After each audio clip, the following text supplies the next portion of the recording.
Hello, welcome to Dr. Nakamura's lecture series on Advanced Bridge Engineering. I am Shunichi Nakamura, Vice President of IABAC and Professor Emeritus of Tokai University.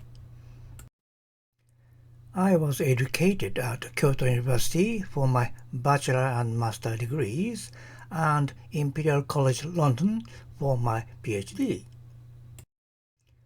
I worked for Nippon Steel Corporation for 21 years as a bridge engineer.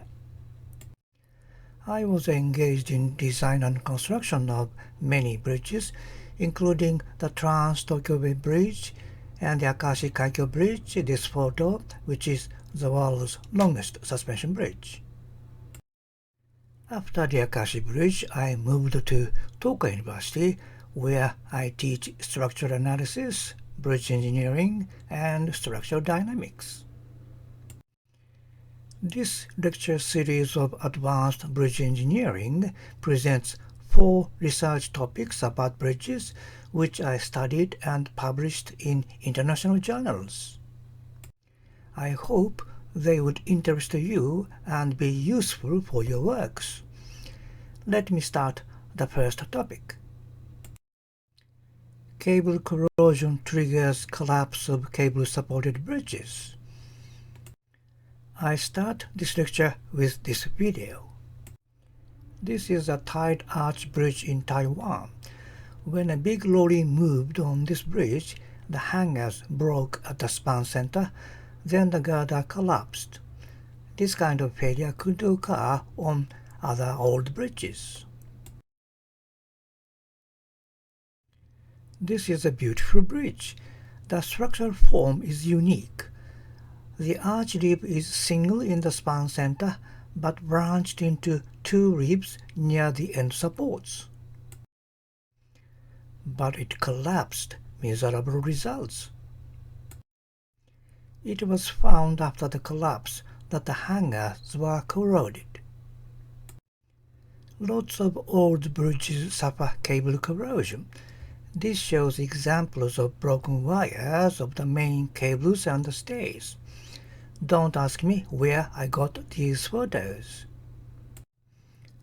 I have studied cable corrosion more than 30 years. I show you some of my works. This is the new galvanized wires. I classified wire corrosion into 3 levels. Corrosion level 1. The wire is covered with white zinc corrosion.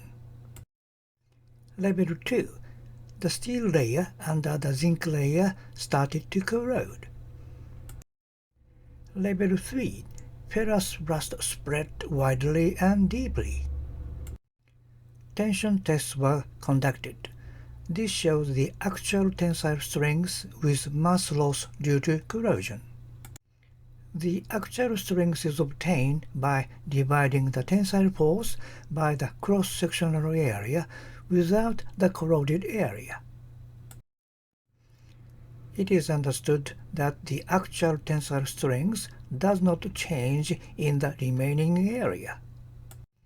This shows the elongation with mass loss due to corrosion. Elongation of level 2 and 3 are much lower than level 1. Elongation decreases with corrosion. We also carried out cyclic tests. This is the SN curves, stress amplitude and the number of cycles until breakage.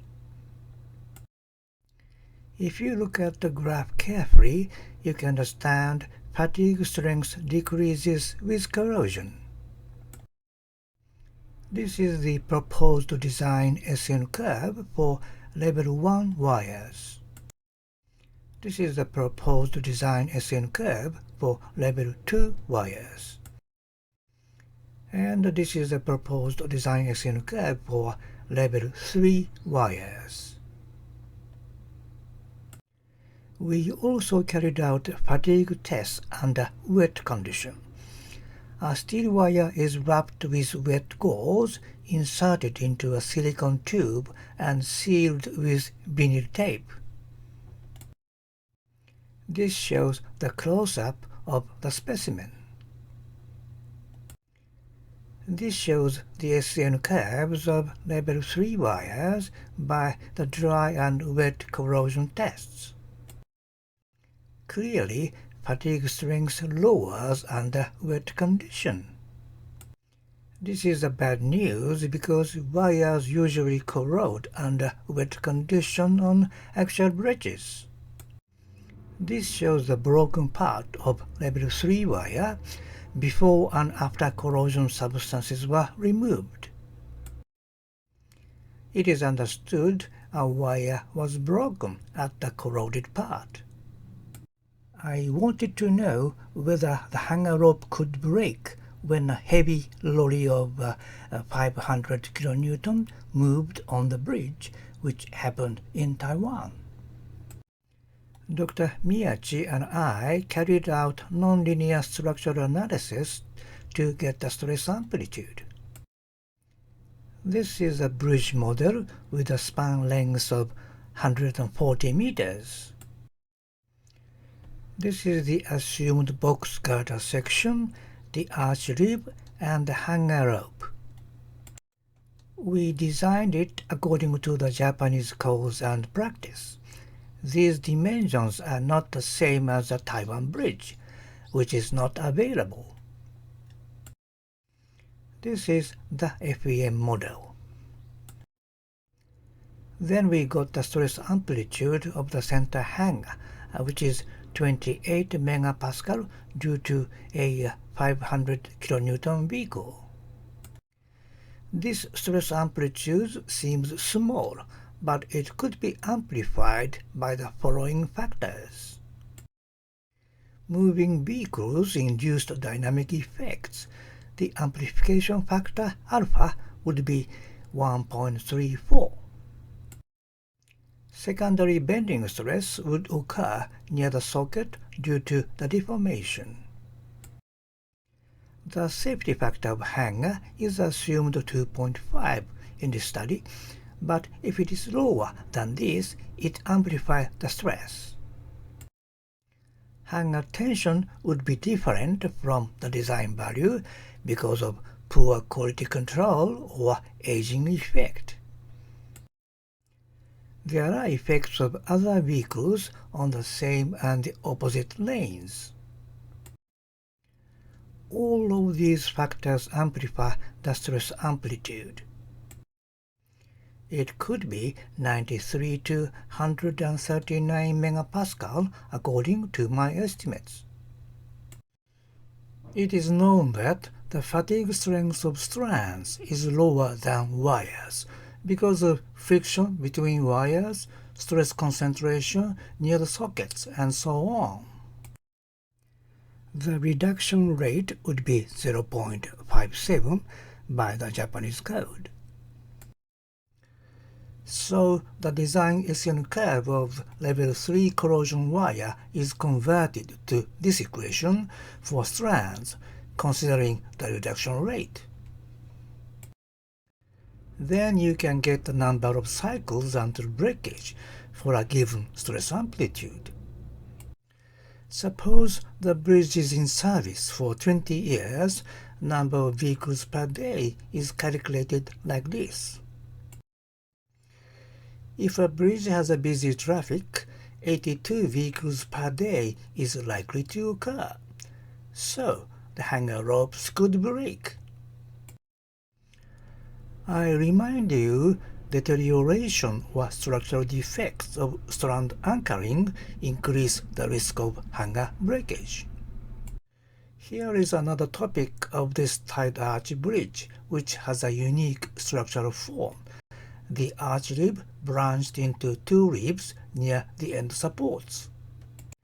I just wonder if there is any structural weakness about this bridge. So we carried out nonlinear analysis to find its ultimate strength. First, pre-tension is introduced into the hangers, then the dead load and the live load are incrementally increased until failure. This is the basic model. This shows the final deformation, where the arch rib sharply deformed at the branched points. The final load coefficient Ku is 1.99. This basic model is compared with the conventional single arch plane bridge model. This is the final deformation with Ku of 1.91. So we can say the branched arch rib bridge has the same strength as the conventional single arch plane bridge, and the structural form is not the main cause of the failure in Taiwan. We analyzed one more model, which has the single arch plane, but the hangars are all vertical and uniformly arranged. The ultimate K is 2.19, higher than other models, so you have to carefully choose the hanger arrangements for the efficient design. Final topic. I want to simulate the chain collapse of the bridge. Suppose the center hanger H7 breaks. Then the dead load and 500 kN vehicle impulsively work on the bridge. I assumed that this impulsive load of D plus T500 is twice the static load. This is based on the common knowledge on impact forces. Our analysis shows the load is redistributed particularly to the next hanger H6, and its strain becomes 0.84 of the yield strain. We used the trilinear stress-strain relation for wires. If this is a healthy strand, it wouldn't break. However, as I showed you earlier, the elongation of corroded wires is much lower than the new one. Also, there is a test report that the elongation of the corroded parallel wire strand was only quarter of the healthy one, so I judge H6 breaks. When H6 breaks, the strain of H5 becomes 1.74 of the yield strain, which makes H5 break. When H5 breaks, strain of H4 becomes 1.49 of plastic strain, which makes H4 break. The same process repeats until H1 breaks.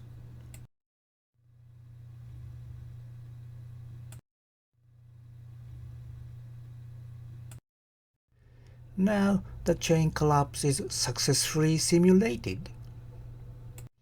Summary of this lecture. Now you understand cable corrosion causes serious problems for cable-supported bridges. It may collapse bridges. But it would be possible to assess this risk by the proposed methods. My advice: it is important to monitor and maintain bridges to avoid this kind of catastrophic disaster. I hope you enjoyed this lecture. Thank you, and see you next lecture.